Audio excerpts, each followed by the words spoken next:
নমস্কার, তাপসী রান্নাঘরে সকলকে স্বাগত। শুরু করছি নতুন একটা দিনে নতুন একটা ভিডিও। আজ আমি করব বিরিয়ানি। তার জন্য আমি এখানে দেখুন 500 চাল নিয়ে নিয়েছি, এখনও ধুইনি, ধোবো। আজ আমি সব থেকে সেরা স্বাদে বিরিয়ানি করব। এই বিরিয়ানি একবার খেলে আপনাদের স্বাদ লেগে থাকবে মুখে। ইলিশ বিরিয়ানি, মটন বিরিয়ানি এর কাছে হার মানবে। এইভাবে যদি বিরিয়ানি বানান, আপনারা তো অনেক মটন বিরিয়ানি বা চিকেন বিরিয়ানি খেয়েছেন, একবার এই বিরিয়ানি করে খেয়ে দেখুন। ঘরে থাকা কয়েকটা উপকরণ দিয়েই অল্প উপকরণে বানিয়ে নিন অসাধারণ টেস্টের বিরিয়ানি। এই বিরিয়ানি একবার খেলে বারবার খেতে ইচ্ছা হবে। মটন বিরিয়ানি আর খেতে ইচ্ছা হবে না, চিকেন বিরিয়ানিও খেতে ইচ্ছা করবে না। তাহলে চলুন ভিডিওটা আমি শুরু করছি। আমার সঙ্গে থাকুন, প্রথম থেকে শেষ পর্যন্ত দেখতে থাকুন আমি বিরিয়ানিটা কিভাবে তৈরি করছি। তাহলে এখানে আমি 500 চাল নিয়ে নিয়েছি। আমি চালটা এবার ভালো করে ধুয়ে নেব। দেখুন, চাল আমি ভালো করে 4 থেকে 5 বার ধুয়ে নিয়েছি। এবার চালটা আমি 30 মিনিটের জন্য ভিজিয়ে রেখে দেব। এবার বিরিয়ানি বানানোর জন্য কি কি মশলা লাগবে আমি সেটা দেখিয়ে নিচ্ছি। এখানে নিয়েছি মাঝারি সাইজের একটা পেঁয়াজ, এটা আমি পেস্ট করে নেব। নিয়েছি 5 থেকে 6 কোয়া রসুন, এই বিরিয়ানিটা রসুন আর আদার পরিমাণটা কম লাগবে। আর নিয়েছি এখানে হাফ ইঞ্চির মতো আদা। আর নিয়েছি 8 থেকে 10টা কাঁচা লঙ্কা। আর এই যে বড় সাইজের দুটো পেঁয়াজ ঝিরিঝিরি করে কেটে নিয়েছি, এটা দিয়ে আমি পেঁয়াজ ব্রেস্তা করব। আর বিরিয়ানির জন্য নিয়ে নিয়েছি এখানে আমি আলু। এই যে আমি মাঝারি সাইজের আলু, দুটো আলুকে 4 টুকরো করে নিয়েছি। আর লাগবে এরকম মাঝারি সাইজের একটা টমেটো। আর নিয়ে নিয়েছি ইলিশ মাছ। এই হচ্ছে আমার বিরিয়ানির স্পেশাল উপকরণ। এ দেখুন, আমি নিয়েছি ইলিশ মাছ। বছরে একবার হলেও এরকম ইলিশ মাছের বিরিয়ানি করে খেয়ে দেখবেন, দারুণ হয়। ইলিশ মাছের বিরিয়ানি কিন্তু অনেকেই করেছে, আপনারাও করেছেন, কিন্তু আজকে আমি যেভাবে করব এভাবে একবার করে খেয়ে দেখবেন। তাহলে চলুন ভিডিওটা শুরু করব। এখানে আমি দিয়ে দেব পরিমাণ মতো হলুদ। প্রথমে মাছে আমি হলুদ আর নুন মেখে নেব, তাই আমি পরিমাণ মতো হলুদ দিয়ে দিচ্ছি। এবার দিয়ে দেব আমি এখানে পরিমাণ মতো নুন। মাছটা ভেজে নেওয়ার জন্য আমি হলুদ আর নুন মেখে নিচ্ছি। ভালো করে হলুদ নুন মেখে নেব। দেখুন, আমি মাছের নুন আর হলুদ মেখে নিয়েছি। এবার 5 মিনিট রেস্টে রেখে দেব। মশলা পেস্ট করার জন্য আমি মিক্সচারের জার নিয়ে নিয়েছি। আমি দিয়ে দিচ্ছি মাঝারি সাইজের কেটে নেওয়া পেঁয়াজ, আর দিচ্ছি দেখুন রসুন আর আদা। এগুলো সব আমি একসঙ্গে কিন্তু পেস্ট করবো। আর এই কাঁচা লঙ্কা সবগুলো দিয়ে আমি একসঙ্গে পেস্ট করে নেব। কড়াই বসিয়ে দিয়েছি, দিয়ে দিচ্ছি আমি এখানে তেল। আমি এখানে 2 টেবিল চামচ তেল দিয়ে দিচ্ছি। তেল গরম হওয়া পর্যন্ত আমি একটু অপেক্ষা করব। তেল হালকা গরম হয়ে আসছে, আমি তেলটা একটু কড়াইয়ের চারপাশে ছড়িয়ে দিচ্ছি। দিয়ে আমি এখানে দিয়ে দেব এবার কেটে ধুয়ে রাখা আলু। আলুগুলোকে আমি আগে ভেজে নেব। আলু কিন্তু আমি সিদ্ধ করিনি, আপনারা চাইলে আলু সিদ্ধ করে নিতে পারেন। আমি সিদ্ধ আলুটা খুব ভালো লাগে না, আমি শুধু তেলেই ভেজে নেব। আলু ভাজার জন্য এখানে আমি দিয়ে দিচ্ছি সামান্য পরিমাণ নুন। নুনটা যেন আলুর মধ্যে ভালোভাবে প্রবেশ করে, তার জন্য এখনই আমি নুনটা দিয়ে দিয়েছি। এবার আঁচ মাঝারি টু লোতে করে একদম আস্তে আস্তে আমি ভাজবো, ঢাকা দিয়ে দিয়ে। এই দেখুন, ঢাকা আমি দিয়ে দিচ্ছি। এবার ঢাকা দিয়েই আমি ভাজবো। ঢাকা তুলে নিচ্ছি। দেখুন, আমার আলু কিন্তু লাল লাল করে ভাজা হয়ে গেছে। এর থেকে বেশি লাল করে আর ভাজবো না। এবার আমি তুলে নেব। আমি একটা ঝাঁঝরির সাহায্যে তেলটা ভালো করে ঝরিয়ে আলুটা কিন্তু আমি তুলে নেব। এক্সট্রা তেল যেন না ওঠে, তার জন্য একটা প্লেটে আমি দেখুন তুলে নিচ্ছি। এবার এই তেলে আমি এখন পেঁয়াজের ব্রেস্তাটা করে নেব। তার জন্য আমি সব পেঁয়াজগুলো দিয়ে দিচ্ছি। এবার আঁচ করে দেবো আমি মাঝারিতে রেখে নেড়ে চেড়ে আমি পেঁয়াজ ব্রেস্তাটা করে নেব। দেখুন, পেঁয়াজ ব্রেস্তা আমার হয়ে গেছে। এবার আমি তুলে নেব। এর থেকে বেশি লাল করব না, এটা কিন্তু ঠান্ডা হতে হতে আরো লাল হয়ে যাবে। আমি এই ছাঁকনির মাধ্যমে এটা তুলে নিচ্ছি। দেখুন পেঁয়াজটা ভালো করে আমি তেল ঝরিয়ে নিয়েছি।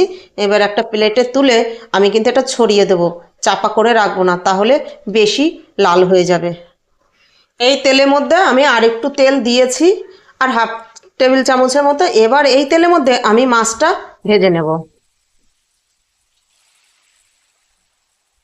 মাছ আমার এক পিঠ ভাজা হয়ে গেছে, আপনারা হয়তো বুঝতে পারবেন না। এই দেখুন আমি ঠিক আর এক পিঠ সুন্দর করে উল্টে দিচ্ছি। তবে মাছটা কিন্তু খুব কড়া করে আমি ভাজবো না, এভাবে উল্টে আর এক পিঠটাও, যেরকম এই পিঠটা ভেজেছি এরকম ভাবে আর এক পিঠটাও কিন্তু ভেজে নেব। আমি 4টে মাছই একসঙ্গে দিয়ে দিয়েছি। মাছ ভাজা আমার হয়ে গেছে। প্রথমে যেই 2 পিস দিয়েছি সেই 2 পিস আগে তুলবো, পরের গুলো পরে তুলবো। এই দেখুন আমি এইভাবে তুলে নিচ্ছি। তবে আজকে কিন্তু আমি এই রান্নাটায় কোনো ঘি ব্যবহার করব না। এই ইলিশ মাছ ভাজার তেলেই কিন্তু আজকে আমার বিরিয়ানিটা করে নেব। তাহলে এর স্বাদ বা সেন্ট পুরোপুরি ঠিকঠাক থাকবে, আর সেন্টটা হবে একদম ইলিশের পুরোপুরি সেন্টে। এই ইলিশ বিরিয়ানি করলে ঘি ব্যবহার করবেন না। বাকি মাছগুলো আমার হয়ে গেছে, আমি এবার দেখুন তুলে নিচ্ছি। তেলটা এরকম সাইড করে হাতা দিয়ে ধরে ঝরিয়ে ঝরিয়ে তুলে নেব। এই দেখুন ঠিক আমি এরকম উপরটা লাল লাল হয়েছে, কিন্তু ভিতরটা কিন্তু কড়া ভাজা হয়নি। এইভাবে আমি একটা প্লেটে তুলে নিচ্ছি। প্লেটের এক সাইডে দেখুন বাটিটা বসিয়ে নিয়েছি প্লেটের এক সাইডে। এবার আমি তেলটা এই বাটিতে দেখুন হাতা দিয়ে, গরম তেল তো, তুলে নিচ্ছি। এই তেলটাই কিন্তু আমি পুরো বিরিয়ানিতে ব্যবহার করব। দেখুন আমি কিছুটা তুলে নিয়েছি, আর কিছুটা আমার এখানে আছে। এই তেলে এবার আমি রান্না করব। এই যে মিক্সিতে দেখুন পেস্ট করে নিয়েছি পেঁয়াজ, আদা, রসুন আর কাঁচা লঙ্কা। এবার এই তেলের মধ্যে আমি দিয়ে দিচ্ছি। মশলাটা দিয়ে এই মশলা কাঁচা গন্ধ চলে যাওয়া পর্যন্ত আমি কিন্তু মাঝারি টু লো আঁচে একটু কষে নেব। এই মশলাটা কষে নেওয়ার জন্য আমি এখানে দিয়ে দিচ্ছি পরিমাণ মতো নুন। নুন দিয়ে আমি কষবো। মশলাটা খুব ছিটছে। এবার নুনটা দিয়ে দিয়েছি, এখন কিন্তু আর ছিটবে না, কম ছিটবে। দেখুন এই মশলাটা থেকে কাঁচা গন্ধ চলে গিয়েছে, উপর থেকে তেল ছাড়তে শুরু করেছে। এবার আমি দিয়ে দিচ্ছি 1 চা চামচ জিরের গুঁড়ো, আর দিচ্ছি 1 চা চামচ ধনে গুঁড়ো, আর কালারের জন্য দিচ্ছি 1 চা চামচ কাশ্মীরি লঙ্কার গুঁড়ো।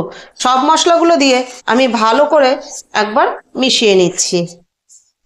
সব গুঁড়ো মশলাগুলো দিয়ে আমি ভালো করে আদা রসুনের পেস্টের সঙ্গে মিশিয়ে নিয়েছি। এবার দিয়ে দেব আমি এখানে পরিমাণ মতো হলুদ। পরিমাণ মতো হলুদ দিয়ে আমি এবার আবার ভালো করে মিশিয়ে নিচ্ছি। নিয়ে আমি এটা একটু কষবো, 2 মিনিটের মতো আমি কষে নেব। মশলা দিয়ে আমি 2 মিনিট কষে নিয়েছি। এবার দিয়ে দেবো এই যে মাঝারি সাইজের টমেটোটা আমি একটা গ্রেটারে গ্রেট করে রেখেছি, ঘষে রেখেছি সেই টমেটো। এই টমেটো দিয়ে আমি এবার ভালো করে মিশিয়ে নিচ্ছি মশলার সঙ্গে। এই টমেটোর টকটা ব্যালেন্স করার জন্য আমি এখানে 1 চা চামচ চিনি ব্যবহার করছি। এবার এই সব কিছু দিয়ে মশলাটা আমি কষে নেব একদম তেল ছেড়ে আসা পর্যন্ত। দেখুন আমার মশলা কষা কমপ্লিট। এবার আমি দিয়ে দিচ্ছি পরিমাণ মতো জল। জল দিয়ে আমি মশলাটা ভালো করে ফুটিয়ে নেব। এই দেখুন এর থেকে আর বেশি জল আমি দেব না, এই জলেই আমার হয়ে যাবে। ঝোলটা শুধু জাস্ট ফুটিয়ে নেওয়ার জন্য। এখানে এই ঝোলটা ফুটে ওঠা পর্যন্ত আমি অপেক্ষা করছি। দেখুন ঝোল ফুটে উঠেছে। এবার দিয়ে দেবো আমি ভেজে রাখা আলু। এই আলু দিয়ে আমি ঝোলটাকে 2 থেকে 3 মিনিট ফুটিয়ে নেব ঢাকা দিয়ে। ঢাকা দিয়ে মাঝারি আঁচ করে 2 থেকে 3 মিনিট ফুটিয়ে নেব। ঢাকা তুলে আমি দেখে নিচ্ছি। দেখুন আমি মশলার মধ্যে, ঝোলের মধ্যে আলুটা দিয়ে 3 থেকে 4 মিনিট আমি আলু মশলার সঙ্গে ভালো করে ফুটিয়ে নিয়েছি। এবার এখানে আমি দিয়ে দেবো ভেজে রাখা ইলিশ মাছ। ইলিশ মাছ দিয়ে দেখুন ইলিশ মাছ দিয়ে আমি ভালো করে একটু নেড়ে দিচ্ছি, যেন এই ঝোলের মধ্যেও ইলিশ মাছের সেন্টটা ভালোভাবে প্রবেশ করতে পারে, তবে বিরিয়ানির সেন্টটাও কিন্তু পারফেক্ট ইলিশের সেন্টটা আসবে। এবার আমি আবার ঢাকা দিয়ে এখন কিন্তু আঁচ ফুল করে দিয়ে 2 মিনিট রান্না করব। ঢাকা তুলে দেখে নিচ্ছি, দেখুন ঝোলটা কিন্তু হয়ে গেছে। আমি ইলিশ মাছ দিয়ে যে গ্রেভিটা করেছি গ্রেভিটা কমপ্লিট। এবার আমি গ্রেভিটা ঢাকা দিয়ে সাইডে রেখে দেব। দেখুন আমি এখানে ভাত করে নেওয়ার জন্য জল বসিয়ে দিচ্ছি। আমি আগে সব কিছু রেডি করে তারপরে কিন্তু ভাতটা করছি। জল বসিয়ে দিয়েছি, এই জল ফুটে ওঠা পর্যন্ত আমি অপেক্ষা করব। জল ফুটে উঠলে বাকি উপকরণ জলের মধ্যে দেব। জল ফুটে উঠেছে, এখানে আমি দিয়ে দেবো দেখুন পরিমাণ মতো নুন। জলটা পুরো নুন যেন হয় সেই পরিমাণে নুন দেব। এখানে আমি 2 চামচ নুন দিয়েছি। আমি একবার মুখে দিয়ে দেখব। আমি ভাতে পরে রাইসটার মধ্যে কিন্তু আলাদাভাবে বিরিয়ানিতে কোনো নুন দেব না, এখনই ভাত করার সময় যে নুনটা দিয়েছি এটাই আমার হয়ে যাবে। আর দিয়ে দিচ্ছি এখানে 4 থেকে 5টা তেজপাতা, আর আমি এখানে দিচ্ছি সামান্য একটু জয়িত্রী। আপনারা জয়িত্রী থাকলে ব্যবহার করবেন, না হলে না দেবেন, অসুবিধা নেই। আমি এমনি এটা দিয়েছি একটু সেন্টের জন্য, তাছাড়া আর কিছু না। ওটা দিতে হবে, কোনো বাধ্যতামূলক নয়।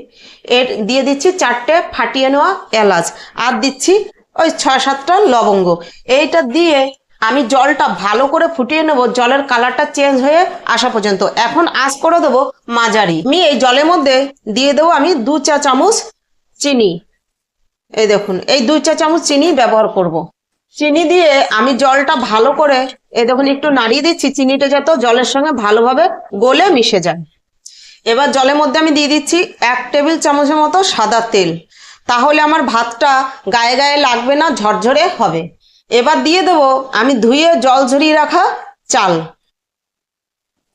চাল দিয়ে এবার আমি কিন্তু জলের সঙ্গে ভালো করে একটু নেড়ে দিচ্ছি।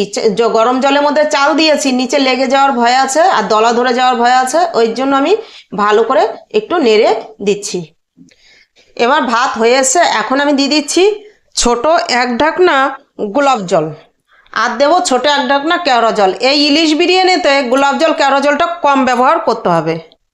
ভাত হয়ে গেছে, আমি এই ঝাঁঝরিতে করে এই দেখুন আমি একটা ঝুড়ি নিয়েছি, এই ঝুড়িটার মধ্যে আমি নামিয়ে নেব। এই ঝুড়িটার নিচে আমি একটা গামলা দিয়ে নিয়েছি, যাতে মাঠটা এই গামলার মধ্যে পড়ে যায়। এভাবে নামিয়ে নিলেই হয়ে যাবে। ভাতটা কিন্তু দেখুন আমি 80% সিদ্ধ করে নিয়েছি। এই 80 ভাগ সিদ্ধ করে নিয়েছি, আর 20 ভাগ আমার দমে থেকেই হয়ে যাবে। এখানে আমি লিকুইড দুধ নিয়েছি 1.5 কাপ। আমি এখানে কিন্তু বেশি আতর দেব না, 2 ফোঁটা।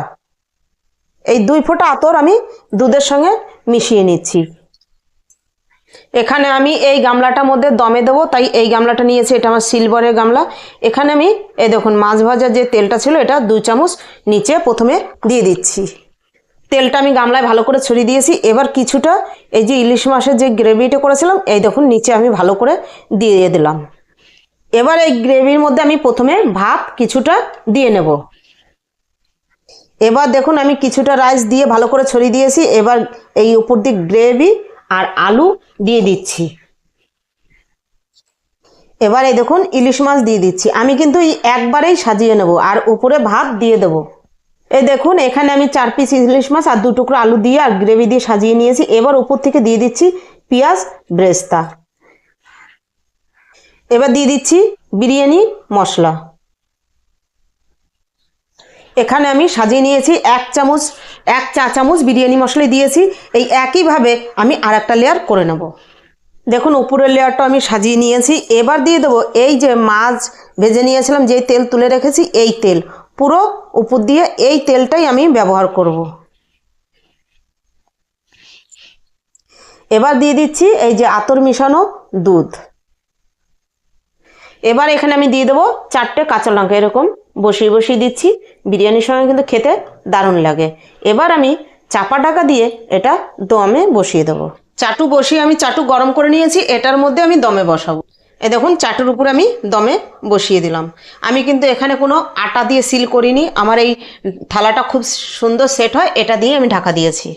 এই দেখুন বিরিয়ানির গামলার মধ্যে আমি শিল চাপা দিয়ে দিয়েছি। এইভাবে চাপায় রেখে আমি 20 থেকে 30 মিনিট দমে রাখবো। দেখুন আমি 30 মিনিট দমে দিয়ে দম করে নিয়েছি। এই দেখুন আর কি সুন্দর সেন্ট বেরিয়েছে, দেখুন দেখতেও কি দারুণ হয়েছে।